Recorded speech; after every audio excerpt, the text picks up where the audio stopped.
Hello, everyone, and welcome to episode 130 of the Modern Day UFC Save here on the channel in WMMA 5, as we have our ESPN Plus card, our final one of 2022 here in Las Vegas, as our main event, though, middleweight fight that should be a fucking banger here, as Paulo Costa taking on Kevin Gastelum in our main event.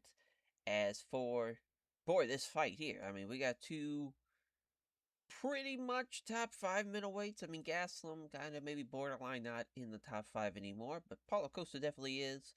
As far as for the fight, on the betting line here, it is minus 190 for Paulo Costa. I think that's the right call. Obviously, stylistically speaking, I think they match up really well together. Both have a good stand-up base, but also both have a good ground base as well. Kevin Gastelum and Paulo Costa, both 31 years old. But obviously, Paulo Costa has a lot more as far as he has not had as much in the octagon fights as Kevin Gastelum has here in the UFC. Obviously, with 13-7-1, no contest. But Paulo Costa 9-2. He is part of the Constrictor team. For Kevin Gastelum, he's part of the Cesar Gracie Jiu-Jitsu team. Which, I mean, again, if he could combine Jiu-Jitsu with his wrestling and boxing, he'd be an absolute demon. But for Paulo Costa, he is coming in off a 3-fight win streak after losing to both Robert Whitaker and Israel Adesanya. Of course, he won in his debut fight here in the Save, as far as his first fight in the Save, against Darren Till. He knocked him out. That man's either going to finish somebody or get finished. But this is his first time that I think he's going to make it into the third round. We'll see, though. I mean, he has not yet even reached the halfway point of the second round. His longest fight went to about 2 minutes left in the second, or about 3 minutes left in the second, really, because it was at 2 minutes where he got finished by Robert Whitaker. But yeah, his one decent fight was at Adesanya, which is crazy, because of course in real life that fight was incredible. But yeah, we'll see. We'll see how it plays out here. Should be a very fun fight with him and of course Kevin Gastelum, or not. Oh my God, I don't know why I said the decent fight with Adesanya and Paulo Costa, because obviously with Israel Adesanya, Kevin Gastelum, of course that fight was fantastic, one of the best fights. Not only of that year and of that card. That card is of course crazy with how great Max and Dustin Poirier 2 was, but also that's like a Hall of Fame fight. Incredible stuff. But he is coming off a win against Edmund Shabazian, but he's lost to Sean Strickland. He's also lost to Robert Whitaker. His wins include Tony Carlos Jr. and Derek Brunson. He did 30-27 him. That was his only decent fight. Both guys have something to prove here, really. And I think for Kevin Gastelum, it's that he is still a top 5 middleweight. For Paulo Costa, probably another win here. Maybe he gets him another shot at the middleweight title. We'll see how he does. Because, again, him and Adesanya, I think it's going to do a little bit better the second time around, but who knows? Adesanya's just been an absolute demon. He's only lost, of course, for Adesanya being Yuri Prohaska. As far as our co-main event, though, Rick the Gladiator Glenn gets a hell of a fight here against Edmund got Edmund Shabazian on the brain. Edson Barbosa, of course, an incredible stand-up fighter, but he has not done all that well for us, unfortunately. He did go on a nice little winning streak to beating Charles Oliveira, but then he ran into Gregor Gillespie, then he got knocked out by Ali Quinta. Hasn't had a bad fight, though, but on a 2-fight losing streak, he needs a win. I think this is the perfect guy for him, even though Rick Lynn's a slight favorite. He's going to stand there and bang with him, and, again, he's beaten Dustin Poirier, which was crazy, but he did lose to Tony Ferguson in his last outing. This is a hell of a fight, though. Of course, these two men, you never know with there being a super lightweight division now. These two guys could go up to that. They could stay at lightweight. They're incredible, though. It's kind of crazy they're outside the top 10 as far as lightweights in the world. Shows you how deep that division is. These guys are really fucking good. that should be a fun one though. That's gonna be a bit of a banger. Now, speaking of a banger though, this is a very fun fight. If this was prime Anthony Pettis and prime Benoit Saint-Denis, this would have been the main event. Anthony Pettis, of course, not in his prime right now, but he is still the favorite in this fight against the undefeated here in the UFC. Benoit Saint-Denis, Anthony Pettis at -230. He doesn't have a team though. Again, that is a very big disadvantage. He did just lose to Mansour as well. His only win is to Paul Felder and Carlos Diego Ferreira, which, yeah, that goes back in January of 2020. And then last year of September of 2021. Both finishes there. Lost to Bobby Green. Got pieced up by Bobby Green pretty badly in that fight. And, of course, lost to eventual champion Kevin Lee as well. So, I mean, at least the Bobby Green loss is kind of crazy for a guy that's ranked as highly as he was. But now, here at super lightweight, of course, it's a different ball game for him. For Benoit Saint-Denis, though, my goodness. I mean, he has not lost a round, here in the UFC. He's 30-27, everybody. Well, I would love to see him get a finish. We know he's got the power to do so. Very fun fight, though. Very, very fun fight. We'll see how that one plays out. And for Zionanan Yan, as far as Miss Yan, taking on Tatiana Suarez. For Yan and Suarez, very close betting line. -130 for Suarez, -110 for Yan. For Miss Yan, though, of course, was undefeated going into her fight with Thug Rose. Lost that fight. Yeah, beat her pretty badly. It's a nice time to come back and get a nice fight here against Tatiana Suarez. Obviously, her and Zhang Weili is the fight to make when we go back to China, but right now, Tatiana Suarez has been on a bit of a tear at Invicta. To come back here, she probably didn't need to leave, but I felt like, she lost her 2 fights. Maybe it's time to kind of bounce back somewhere else, get some easy reps in, come back fresh and rejuvenated. And I think that's the case here. For Miss Suarez, we'll see how she does in her return. But, man, I mean, yeah, again, Miss Yan. She's had some big wins. She's only been fighting once a year, though. I'm glad that's going to change now. Her first time she's fighting twice in a calendar year since 2017. It's kind of crazy. So that's going to be great for her. She is 33. The clock is ticking for her, unfortunately. For our next fight, of course, for Sergio Giglio, as far as coming in as a replacement fighter for Diego Lopez. He's taking on Cub Swanson, but he's a -400 favorite, the biggest favorite tonight on the betting line. So far, at least, that we have seen. For Cub Swanson, of course, the very, very tough vet. He's just keeps on winning and losing. As far as he can't get a streak going one way or another. He hasn't went the distance in any of his fights here in the save. They haven't been bad either, because of course not. He's Cub Swanson. He's the fucking man.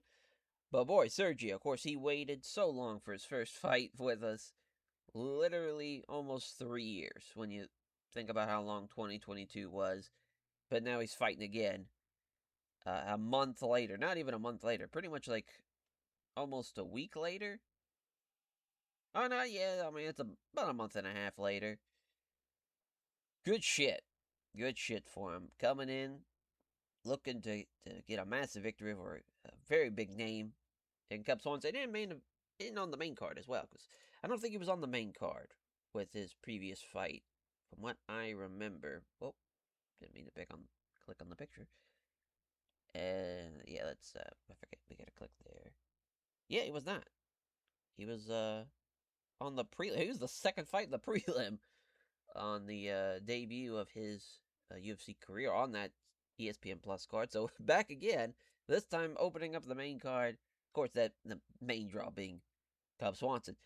Thiago Santos and Jordan Young. Crazy Thiago Santos here, taking on a guy like Jordan Young. Again, Thiago Santos, a man who is, to date, the only guy to officially have beaten John Jones on a scorecard. But here this is pretty accurate, though, to how his downfall kind of went with the turn of the decade. Boy, oh boy, though. I mean, he beat up Volkan Oestermeyer very, very badly.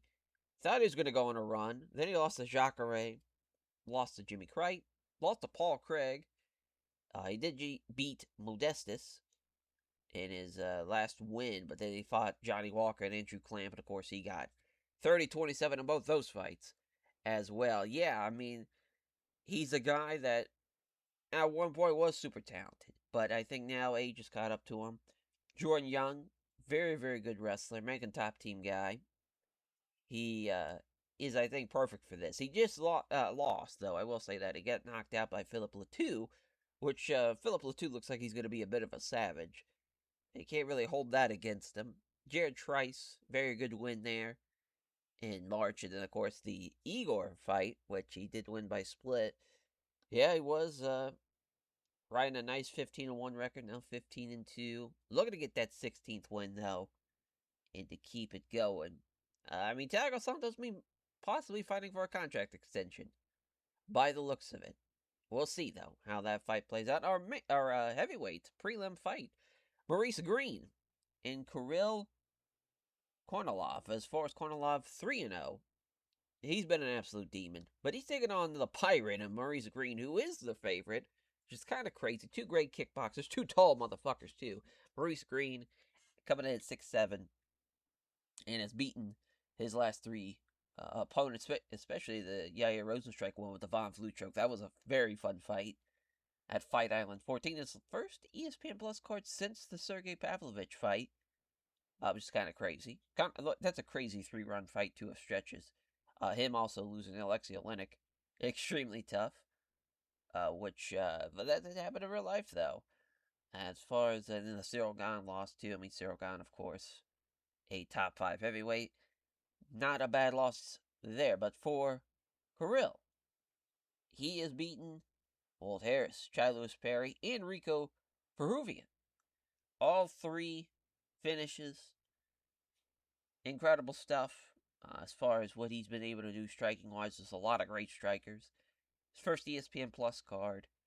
Both guys in their 30s, but for heavyweights, doesn't really matter. Should be a fun one, though. I think it's going to be a lot closer than what the betting line has it as. It would not surprise me one bit if Kornilov gets this win. He's that talented. As far as our next fight, Estela Nunez and Shockwave Hannah Clifford, both 30-year-old women, battling it out here. As Estela Nunez, 2-1 in the UFC. She, of course, came off a win against Julia Polistri, I believe it's how you pronounce it. But she's only lost one time, and that was to Kanako Murata, who was very, very good. She's not had a bad fight yet. Now a ranked strawweight Muay Thai fighter. Taking on another Muay Thai fighter, and Hannah Clifford, who is just kind of insane how well she's done after her debut loss to Angela Hill in January of 2020. She beat Cynthia Calvillo, who was a top 15 strawweight at the time. Now she's on a nice little winning streak after losing to both Courtney Casey and Denise Zambanaga in the UFC. They were like, all right, let's send her back down to Invicta, let her get some more wins, which she did. And she even became the Invicta strawweight champion, which she won in an impressive 50-45 performance. We'll see how she does against Estela Nunez. She is the favorite in this fight. So I think she's going to get back into a top 20 ranking, potentially, with this win. Oh, actually, she's already in the top 20. Yeah, she's 18th. Never mind. Yeah, I saw the 21st. I thought that was her UFC ranking. No, that was her world ranking. She could be a top 15 strawweight. Who knows? With one more fight, potentially. If she does beat Estela Nunez, she cannot overlook her by any means. And AJ Fletcher versus Jalen Turner. Fun super lightweight fight here. As, my goodness, though, AJ Fletcher is a favorite, but sure he's undefeated. But Jalen Turner, we know how great that motherfucker can be. AJ Fletcher did win in his debut. He beat Delano Taylor back in August, which was a very good fight. Got that finish in the second round, and that was, of course, the ABC card that was in New Orleans. So he's a hometown guy for that fight, which, he's from Lafayette, but very fun fight. Very, very fun fight that was. in his debut, and he should have that same type of success against Jalen Turner, though, because Jalen's going to bring it. He just beat Charles Jourdain. He lost to Medic in his fight before that. Again, a guy that just can't get a streak going. If he can get it together, he's got the size to get it done. He's got, he's 27. He's in his prime. Should be a fun fight. That's going to maybe be the prelim fight of the night. We'll see. And then for our opening prelim fight, it's a heavyweight fight. Felipe Micheletti, the Brazilian kickboxer, taking on the Big Ticket Harris.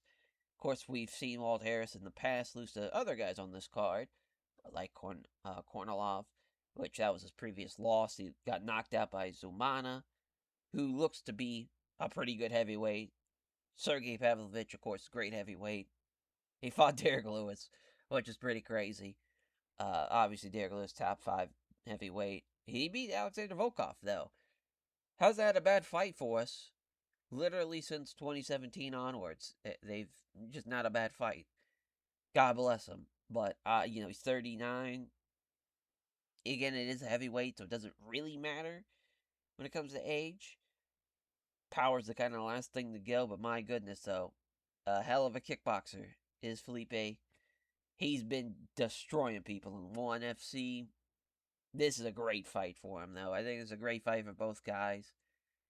Especially for someone who's getting his foot in the door in the UFC. Gets a guy that's going to stand there with him. Should be a good fight. Should be a very good fight. As for our main event, though, 7th time, Kevin Gastelum main eventing a UFC event.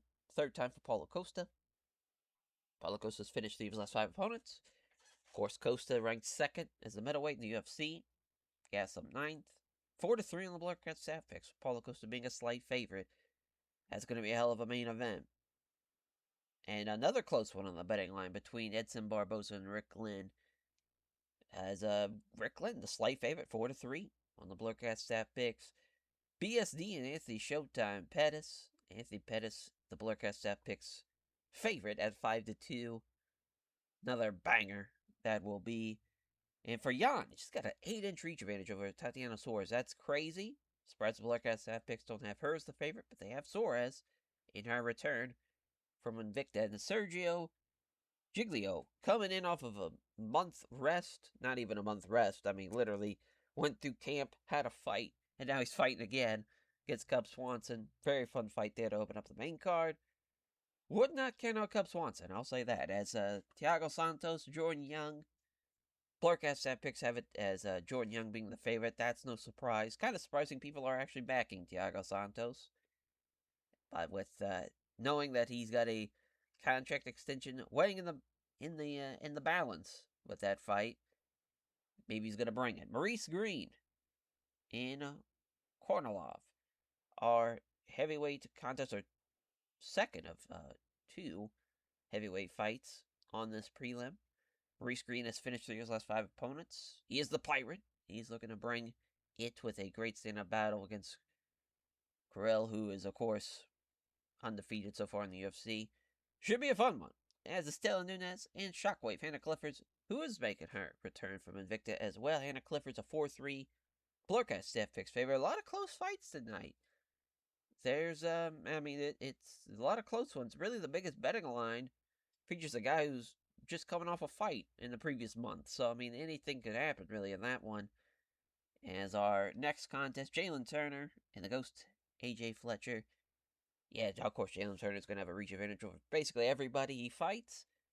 Fletcher is the Bloodcast staff picks favorite, but Turner does have a couple of backers, and I'm one of them. I think he's got a really good chance. Tonight, we'll see. For Felipe Micheletti, he's taking on Walt Harris, of course, in his opening, in this opening fight, in his debut fight here in the UFC. He's finished 3 of his last 5 opponents. He, of course, was the ONE heavyweight champion. It's kind of crazy the ONE champion is opening up this card, but I feel like this is a great opportunity for him to get a big-time fight against someone like Walt Harris. Guy who's been there and done that, has fought a who's who of heavyweights, to really see how he stacks up with the rest of the competition. Herb Dean's our referee for this first fight, and here we go. Jab, but misses the right hook, does Felipe, and now Harris comes in with a clean right hand. Oh my! And that's why we made this fight, because this motherfucker hits like a Mack truck, and he might just finish him right here. He does. Holy shit, Walt Harris says, "Welcome to the UFC, young man." Not even young man, I mean, he's 32. But Jesus Christ, what a win. That's how Walt Harris does it, though. What a comeback. And he wants Tom Aspinall. That's crazy. That's a crazy call out for Walt Harris. He's a madman. He just wants to fight all the greats. All of the best of the heavyweight division has to offer. Insane. Our next fight, though, of course, Irving's just going to stay out there, which is smart. Let's see how this fight plays out, as I don't think he's going to go as fast as the previous one, obviously. As he dodges the right hand, does Fletcher and counterattacks with a brace with jab, swallowed by a head kick that missed it, though. Turner comes in with a great right hook off the counter. Again, the reach advantage. He should be able to land those pretty nicely. Uses the left jab, misses the big right hand. Left jab also lands a leg kick. Doing a very good job so far. Right hand taking on the gloves. Left jab, can't hit the right cross. Misses the left jab, lands a left kick to the rib cage now. Trying to go for a takedown, couldn't take the initiative. Misses with the vicious right hand. Does Turner there. As after he lands that left jab, and now Fletcher comes in with the big right hand. Here comes a counter from Turner, but this time does not connect on the low kick. Fletcher comes in with a counter, as he comes in with a jab and a leg kick as well. Oh, nice right cross here from Turner. So a great right hook from Fletcher. These guys are really landing here to end out this first round, and there's a nice right cross from Fletcher. Jab and a right cross here. It's a good round. I give it to Fletcher. I mean, I think Turner did a little bit more, but it's close. It is close. Oh my.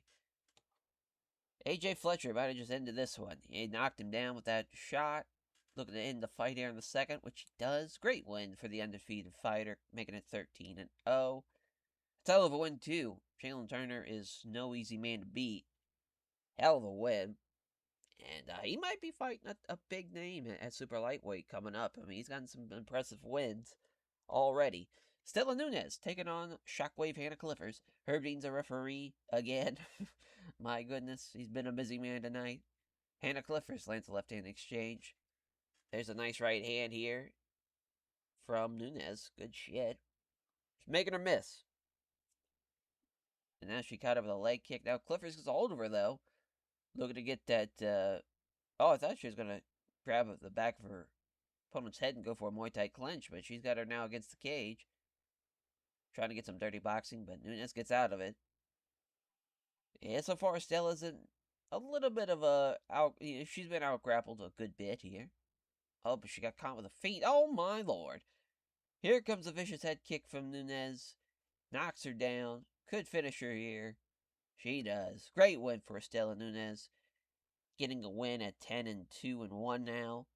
Great job from Estela Nunes. And, boy, she's just making a run for it, potentially, of being a top 15 strawweight. We'll see. It's Maurice Green, the pirate Maurice Green, taking on Kirill Kornilov. See how Kornilov does. Mark Card's our referee. Here we go. As far as the 3-0 streak, Kornilov on the line. There's a leg kick. 1-2 from Green. Another 1-2 from Green. My goodness. Yeah, Green's looking to keep on lighting them up here with these 1-2s. Oh, went for the roundhouse kick to the body. Doesn't connect, though, for Kirill. And now he's coming in with a left jab. With the right hand taking on the gloves from Green. Yeah, Kornilov still looking to counter. There's a left hook. Oh, right hook here. Powerful shot. Down he goes. Kornilov is finished in the first. My goodness, the pirate gets it done quickly. Kind of crazy that was only rated decent, but it is what it is. Great win, though, from Reese Green. And down goes as far as his first loss for Kirill Kornilov. Extremely tough for him. Get knocked out like that. Maurice Green, again, just a hell of a he is the gatekeeper of that heavyweight division for a good bit of guys. You got to get through him if you got any chance of being a top 15 guy. Thiago Santos and Jordan Young, our next fight here on the prelim. We have not seen a scorecard yet. Got a feeling this one will. Has Jordan Young already getting the takedown, though. Great stuff. Just try to frustrate Jordan Young. Oh, leg lock. Oh my. Well, never mind. Heel hooked him. Crazy. Went for a leg lock, then switch to a heel hook. Tremendous stuff from Jordan Young there. That's a hell of a win. Right at the 2-minute mark in the first round. I mean, a heel hook like that against a guy that's so talented like Thiago Santos. Very, very impressive. Herb Dean again's our referee. Jesus Christ. Here we go for our main card opener. Sergio coming in with the left hand. Caught him with a low kick to the front leg there from Cub Swanson. Sergio gets a hold of him now. Looking for a slam. Slams his ass. Yeah, Sergio's wrestling is pretty solid. We'll give him that. I don't think Cub's going to be able to really do anything from the bottom. Well, there's a scramble. Cub's already up first. He's going to be quickly grabbed, which now he's going to get taken down off the cage, which he does. And he's got his back. Oh, boy. But he hangs on. Yeah, we might see a scorecard here, the way this is going. Nice 1-2 from Swanson, though. Again, he's got the power to change a fight in an instance, but Sergio is just... The grappling is there. Slams again. Looking for a leg lock here, which Swanson defends. Looking for it again. Yeah, Swanson, I don't think he's going to get caught with any of these leg locks. He's a pretty disciplined fighter as far as on his back. That's another round for Sergio, and yeah, Cub needs a finish. Went for the nice right hand to the body there, as far as to start off, and Sergio looking for his chance to grapple, which I think he's about to. Potentially after this 1-2 doesn't land. Oh, no, there's a quick jab. Leg kick. Yeah, Sergio knows. He knows the power Cub Swanson's got, and he doesn't want to get caught by anything, especially when he's up 2 rounds to none. Swanson's getting tired, though. Don't need that if you're trying to get a big win at the end of this fight. Another takedown. I mean, Cub Swanson just couldn't stop the takedowns. It's a scramble, but Sergio grabs him from behind. It's going to take him right back down. Got side control off the takedown. Kimura, that'd been crazy. Oh, he popped his arm free. Thought that might have been it. Cub Swanson survives, at least gets finished, but he will get 30-27. Yeah, that the score, the betting line reflects the scorecard, that's for sure. At minus 400. Completely dominated him. Yeah, Sergio's a demon. Now 14-0. I mean, he's got to fight easily a top 15 guy next, the way he's been dominating opponents as of late. As Miss Yan taking on Tatiana Suarez. Terry Mergliata, our referee. So finally, Herb Dean gets a break. And already Suarez is looking for a takedown, but Yan with a great sprawl. They stand up and she hits her with a straight right. Cut her with that one. Suarez gets a hold of her, though, again. Got her against the cage. Gonna try to smother her. That's unfortunate. Thank God Yan gets out of that. But Suarez is a fucking menace until she gets caught with a guillotine. Oh, she gets her head free. Never mind.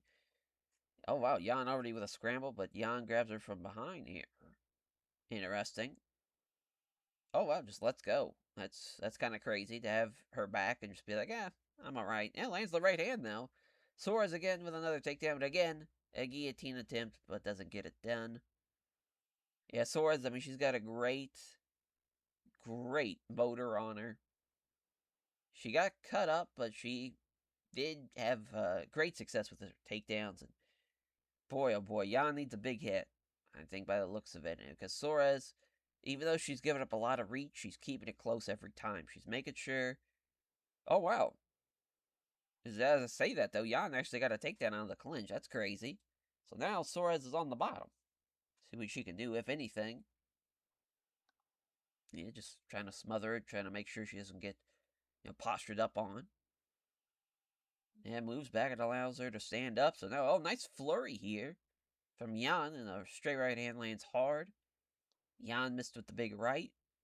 Yeah, I'd say that round again went to, I would say that round actually went to Yan. I'd say probably Suarez probably won that first one. So yeah, we're all tied up here by the looks of it. Oh, nice crunching right hook from Yan. Suarez gets the takedown, but another guillotine. She jumps it every time someone goes for a takedown on her. I do love that.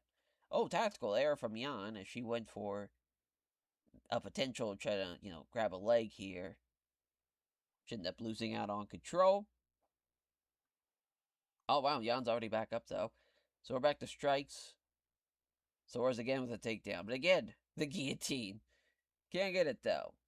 She's going to potentially lay and pray. I mean, that's a tough way to lose if you're Jan. So split. It's a split for Jan, though. I don't, again, I think Soares probably did win that fight off of that third round.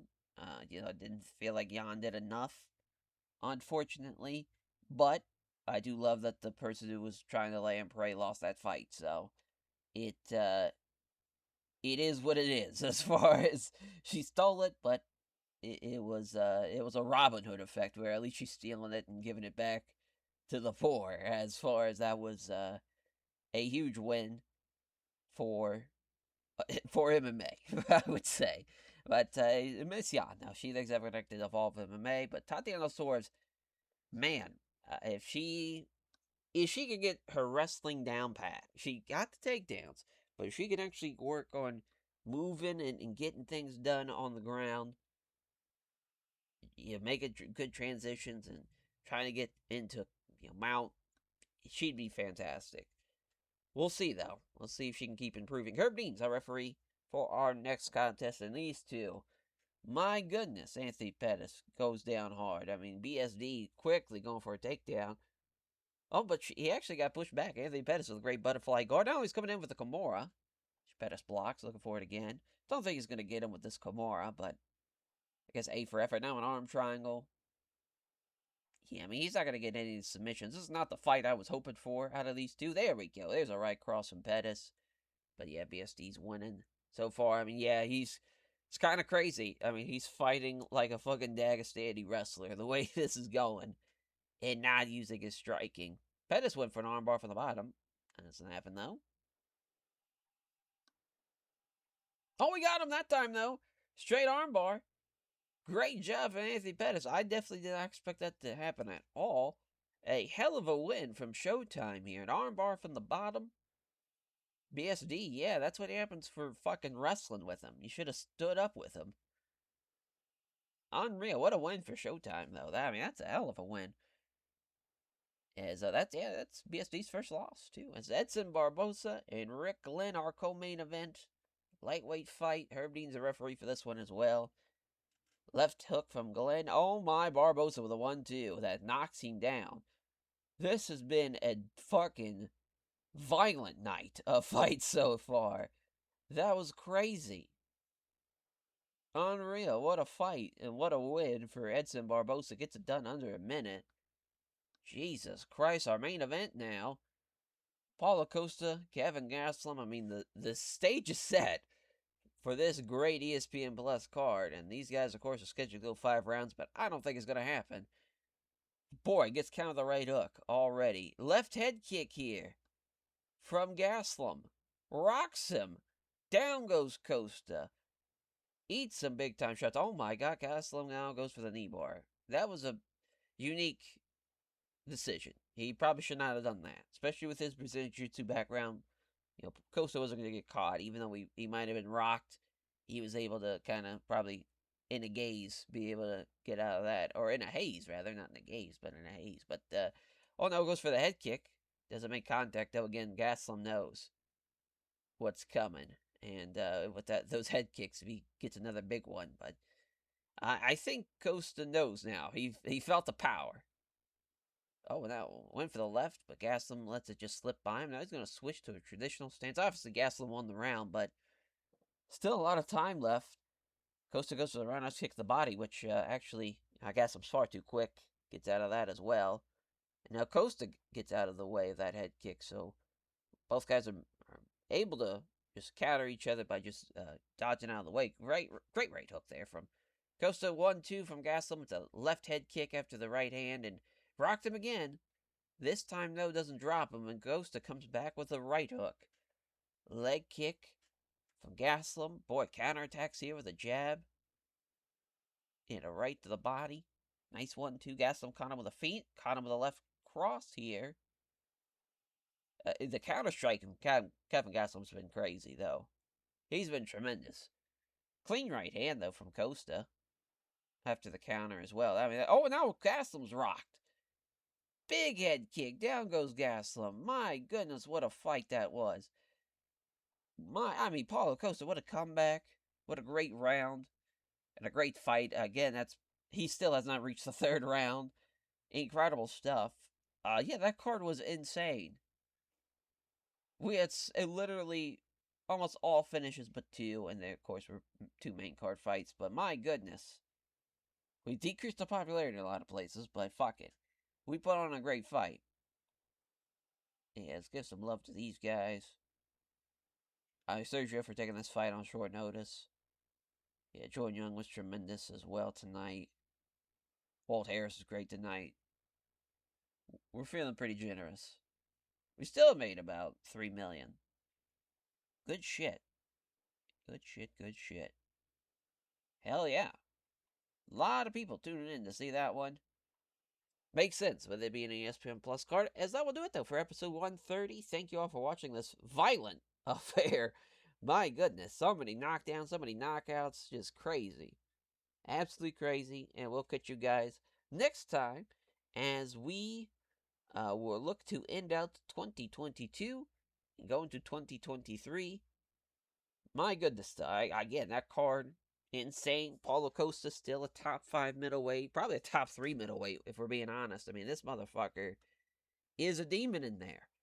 But we will see how it all plays out in our next card. And yeah, looks like it's not going to go loading up to the next show, so, or not to the next show, to the next screen.